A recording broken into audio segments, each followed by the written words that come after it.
This is PK Mishra, reasoning faculty wings after 12th, जहां हम लोग प्रिपेयर कराते हैं IPMAT, DU, JET, CLAT, Symbiosis and all other entrance exams जो 12th के बाद ऑर्गेनाइज होते हैं। स्टूडेंट्स, आज हम लोग न्यू टॉपिक कवर करने जा रहे हैं, जिस टॉपिक का नाम है सिलॉक्स। ठीक है, सिलॉक्स हम लोग दो तरीके से पढ़ेंगे, एक पढ़ेंगे हम लोग वेन डायग्राम से और दूसरा पढ़ेंगे हम लोग फार्मूला से। ठीक है, दोनों ही मेथड अच्छा है, आप ये नहीं बोल सकते कि वेन डायग्राम अच्छा है फार्मूला खराब है, या फिर फार्मूला अच्छा है वेन डायग्राम खराब है। दोनों ही फार्मूला अच्छा है, ठीक है ना, दोनों ही तरीका ही आपका अच्छा है, किसी में कोई परेशानी नहीं है।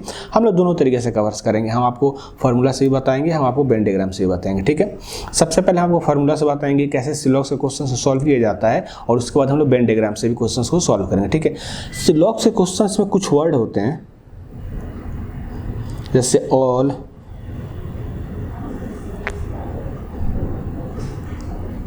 सम, नो और सम नॉट। यही चार वर्ड है जिस पर पूरा सिलॉक्स हम लोग कवर करते हैं, ऑल, सम, नो और सम नॉट, जिसमें ऑल आपका पॉजिटिव वर्ड है, सम भी आपका पॉजिटिव वर्ड है, नो आपका निगेटिव वर्ड है और सम नॉट भी क्या है आपका निगेटिव वर्ड है। ठीक है ना, कुछ कुछ और वर्ड यूज होते हैं, जैसे कि एट लिस्ट होता है, लिस्ट होता है, ओनली होता है, फ्यू होता है, वेरी फ्यू होता है, 100% होता है, ईच होता है, एवरी होता है।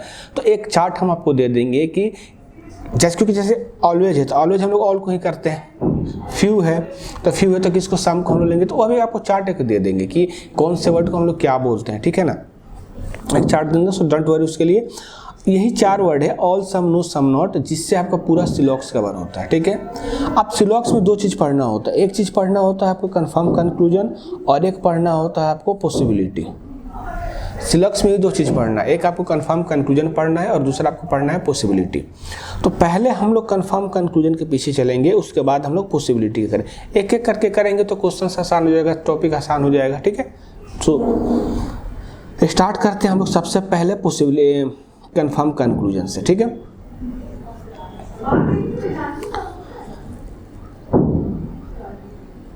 All, some, no, some not. All का 2 होता है, सम का 1 होता है, नो का 3 होता है और सम नॉट का कोई भी कंफर्म कंक्लूजन नहीं होता है। ऑल का 2 होता है, सम का 1 होता है, नो का 3 होता है, सम नॉट का कोई कंक्लूजन नहीं होता है। 2-4 बार बोलोगे आप ऐसे ही याद हो जाएगा कि ऑल का 2 होता है, सम का 1 होता है, नो का 3 होता है, सम नॉट का कोई नहीं होता है। ऑल का 2 होता है, सम का 1 होता है, नो का 3 होता है, सम नॉट का कोई। 2-4 बार बोलोगे तो आपको ऐसे ही याद हो जाएगा। ठीक है, अब जैसे हमारे पास स्टेटमेंट है अगर कि all A are B, all A are B, हर एक स्टेटमेंट में 2 आपके वेरिएबल्स होते हैं। जैसे इसमें लिखा है ऑल ए आर बी, तो इसमें 2 वेरिएबल है ए और बी। जैसे हम लोग इसका लास्ट टॉपिक जो हम लोग कवर किए ना, कोडेड इनइक्वालिटी, लगभग वही ऑप्शंस लगभग आपके सारे वहीं मिलेंगे। कोडेड इनइक्वालिटी में बताया था ना कि उसके स्टेटमेंट का भी रॉन्ग नहीं होता है, उसका स्टेटमेंट कभी भी रॉन्ग नहीं होता है। जो स्टेटमेंट वो दिया है उसको हमको 100% सही मानना होता है, और उसी से हमको कंक्लूजन ड्रॉ करके बताना रहता है कि हम कंक्लूजन ड्रॉ कर सकते हैं कि नहीं कर सकते हैं। वैसा ही आपको सिलॉक्स में भी जो स्टेटमेंट दिया रहता है वो 100% ट्रू रहता है, वो कभी गलत नहीं होता। जो कंक्लूजन दिया रहता है वो आपको बताना रहता है कि वो गिवन जो स्टेटमेंट है उससे आप कंक्लूजन ड्रॉ कर सकते हैं कि नहीं कर सकते हैं। समझ रहे हैं ना, और ऑप्शंस आपके वही रहते हैं, ओनली 1 फॉलो, ओनली 2 फॉलो, इधर 1 और 2 फॉलो, निदर 1 और 2 फॉलो, बोथ 1 एंड 2 फॉलो। ठीक है, तो जैसे अभी हम लोग पढ़े ना कि ऑल का 2 कंक्लूजन होता है, मतलब कि ऑल अगर ऑल से आपका स्टार्ट है कोई सेंटेंस, जैसे ऑल ए आर बी दिया है तो उसका 2 कंफर्म कंक्लूजन क्या क्या होगा, सम ए आर बी और दूसरा हो जाएगा इसका सम बी आर ए। कहीं लिखा रहेगा ऑल ए आर बी तो हम क्या बोलेंगे, some A are B, some B are A. अब ए और बी तो वेरिएबल्स है ना, तो आप अपने से कुछ भी रखो, जैसे हम रख रहे हैं कि all T B are remote, तो उसका 2 कंक्लूजन क्या होगा, some T B are remote, some remote are T B. हम बोल रहे हैं कि ऑल फैन आर एसी, तो क्या हम लोग क्या बोलेंगे, some fan are AC, some AC are fan. तो अपने से आप कोई भी 2 वेरिएबल्स रखेंगे और बोलने की कोशिश करेंगे। कहीं लिखा है कि ऑल टैब आर लैपटॉप, तो क्या हम लोग बोलेंगे some tab are laptop, some laptop are tab. क्योंकि ऐसे भी देखो हम बोल रहे हैं कि ऑल ए आर बी, ऐसे भी समझो ऑल ए आर बी, हम बोल रहे हैं सारा जो जमशेदपुर है ना, ये जो सारा जमशेदपुर है ये झारखंड है।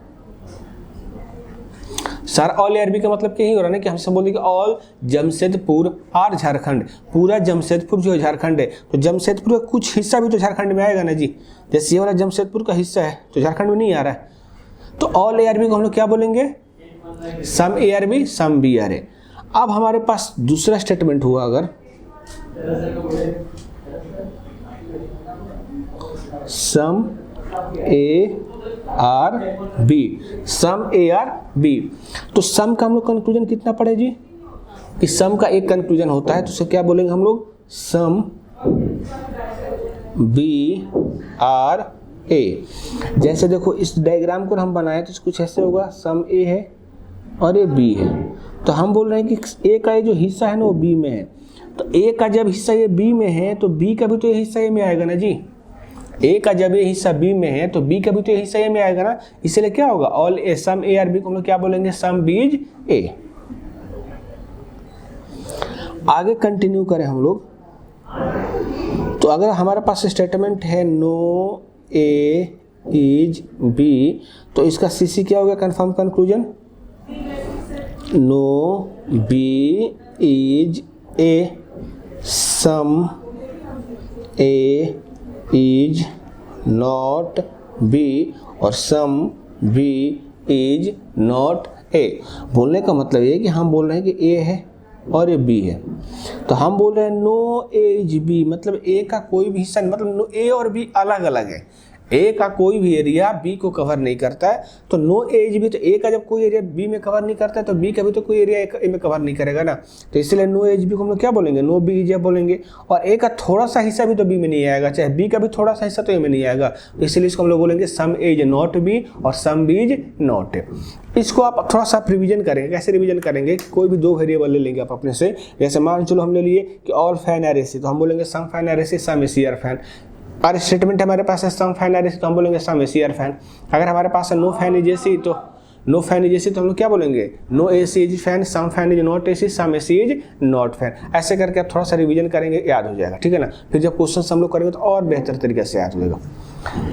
अब कुछ नोट्स इसमें देखो जो बड़ी काम का चीज़ है। अच्छा, सम नॉट का तो कुछ होता ही नहीं है, सम नॉट का तो कुछ होता ही नहीं होता। देखो ऑल को हम ब्रेक कर रहे हैं तो जो दो आ रहा है ना मेरे पास, सम एज बी सम बीज है, तो देखो ऑल मेरा पॉजिटिव है तो इसका दो कंक्लूजन जो आ रहा है ना वो पॉजिटिव आ रहा है। सम मेरा पॉजिटिव है तो सम का जो एक आ रहा है कंक्लूजन वो मेरा पॉजिटिव आ रहा है।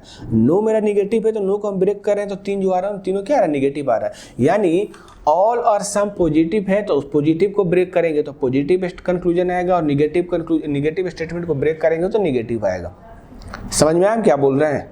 ऑल और सम पॉजिटिव है, आप इसको ब्रेक करोगे ना तब पॉजिटिव ही आएगा, और नो आपका निगेटिव है तो इसको ब्रेक करेंगे तो निगेटिव आएगा, यानी कि पॉजिटिव पॉजिटिव और निगेटिव निगेटिव। ये छोटा मोटा जो नोट्स होता है ना बड़ी काम आता है जब क्वेश्चन हम लोग सॉल्व करते हैं। तो अब इसमें एक चीज और देखो,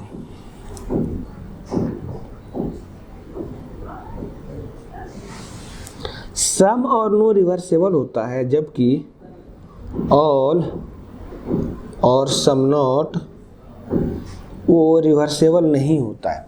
सम और नो रिवर्सेबल होता है जबकि ऑल और सम नॉट रिवर्सेबल नहीं होता। इसका मतलब क्या है, देखो यहाँ पे लिखा हुआ है ना सम ए आर बी, तो हम उसको बोल सकते हैं ना सम बी आर यानी कि वेरिएबल्स को हम एक्सचेंज कर पा रहे हैं। नो ए इज बी लिखा है तो उसको बोल सकते हैं no B is A, reverse कर रहे हैं ना उसको वेरिएबल्स को, तो हम बोलेंगे सम और नो रिवर्सेबल होता है। सम और नो को हम रिवर्स कर सकते हैं। ये छोटा छोटा चीज़ बड़ी काम का आएगा जब क्वेश्चन सॉल्व करेंगे तो।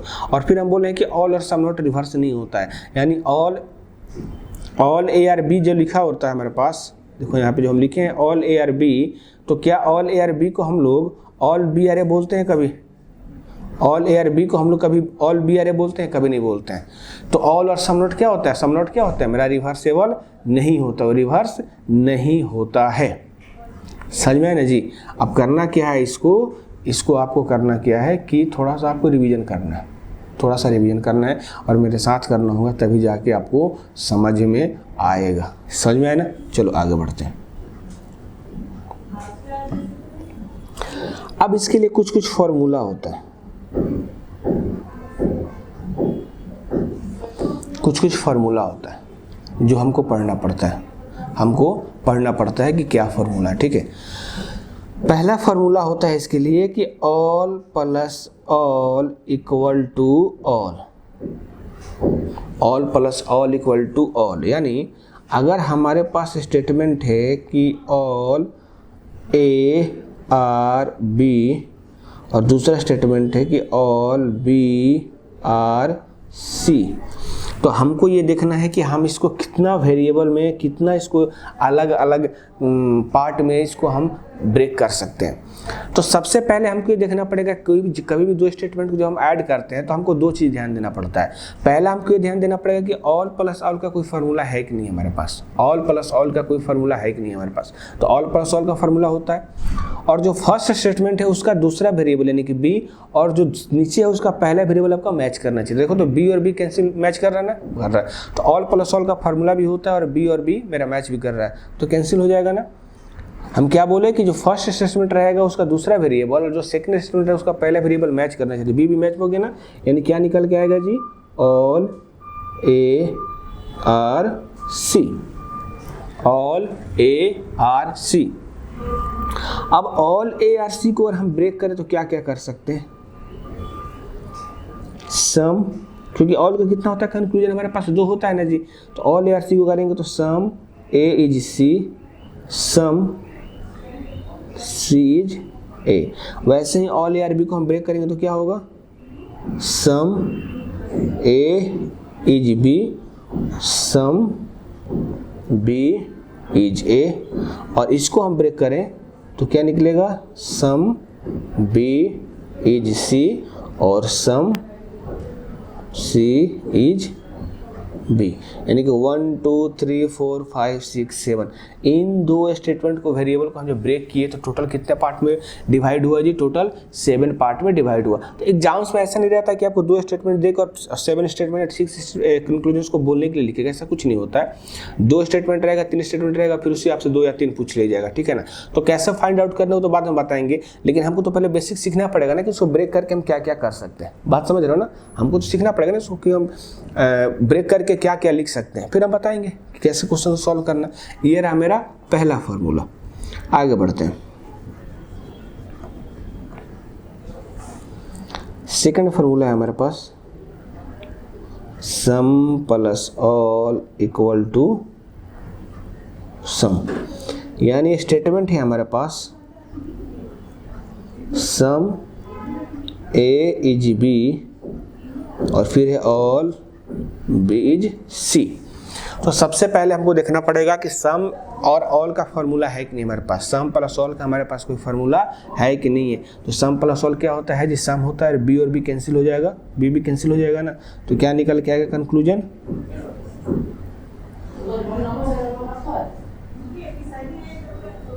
सम A is C, some A is C. अब सम ए इज सी को हम ब्रेक करेंगे तो क्या निकल के आएगा, सम सी इज ए। इसको ब्रेक करेंगे तो क्या निकल के आएगा, सम बी इज सी और फिर क्या होगा, सम सी इज बी। सम देखो ध्यान सुन, हम क्या बता रहे हैं, जब हमारे पास दो स्टेटमेंट रहता है और उसको हमको ऐड करना है, मतलब जरूरी नहीं कि हमेशा ऐड ही होगा, जरूरी नहीं है कि हमेशा वो ऐड ही होगा, लेकिन अगर ऐड हुआ तो फिर क्या हमारे पास निकलेगा, हमको वो देखना रहता है। तो सबसे पहले फार्मूला के लिए हमको ये देखना पड़ता है कि सम प्लस ऑल का कोई फार्मूला है कि नहीं हमारे पास। तो सम प्लस ऑल का फार्मूला होता है ना, अभी हम लोग पढ़े कि सम प्लस ऑल इक्वल टू क्या होता है, सम होता है और पहले का दूसरा वेरिएबल यानी कि बी और दूसरे का पहला वेरिएबल यानी कि बी मैच करना चाहिए। तो बी भी कैंसिल हो जाएगा ना, तो क्या निकल के आएगा, सम एज सी। तो सम एज सी आया, अब सम एज सी आया तो इसको हम ब्रेक करेंगे तो क्या निकल के आएगा, सम सी इज ए, ये हो जाएगा। अब इस सम एज बी को ब्रेक करेंगे तो क्या निकल जाएगा, पढ़े ना हम लोग, अभी हम लोग पढ़े कि सम को क्या ब्रेक करते हैं, एक पार्ट में कर सकते हैं। तो सम एज बी को करेंगे तो क्या निकल के आएगा, सम बी इज ए और ऑल बी सी करेंगे तो some B C, some C is B. यानी इस दो स्टेटमेंट को देखो, पहला क्वेश्चन हम लोग जो ये वाला फॉर्मूला हम लोग आए थे तो आई थिंक वहाँ पे 7th निकला हुआ था और यहाँ पे जब किए हम लोग तो कितना निकला, 5 निकला। तो कोई ऐसा डेफिनेट नहीं होता है कि इन दो को ऐड करेंगे तो 5 ही निकलेगा, 6 निकलेगा, 7th निकलेगा, वो आगे पीछे थोड़ा सा फ्लक्चुएट होते रहता है, ठीक है ना। चलो ये हुआ मेरा दूसरा क्वेश्चन। अब हम लोग आगे बढ़ते हैं, थर्ड है हम लोगों के पास all plus no equal to no, यानी हमारे पास अगर स्टेटमेंट है ऑल ए आर बी और फिर दिया रहेगा नो बी इज सी, तो सबसे पहले हमको देखना होगा कि ऑल प्लस नो का कोई फार्मूला है कि नहीं है। तो ऑल प्लस नो का फार्मूला है हमारे पास नो, बी और बी कैंसिल हो जाए तो क्या निकल के कंक्लूजन में जी, नो ए इज सी। अब नो इज सी को हम ब्रेक करेंगे तो कितने बार में जाएगा, सेकेंड थर्ड और फोर्थ आप लिखेंगे, सेकेंड थर्ड और फोर्थ आप लिखेंगे, क्योंकि आप लिखेंगे तो आपको पता चलेगा ना कि आप लिख पा रहे कि नहीं लिख पा रहे, आप समझ पा रहे कि नहीं समझ पा रहे। फिर भी डाउट रहेगा तो आप हमसे पूछेंगे। इस ऑल को ब्रेक करेंगे अगर हम लोग तो पाँचवें और छठे पे चला जाएगा, और इस नो को ब्रेक करेंगे तो सेवेंथ 8 और 9 पे चल जाएगा। देखो यहाँ ऑल प्लस नो को हम लोग ब्रेक कर रहे हैं तो टोटल कितना हो रहा है, 9 हो रहा है।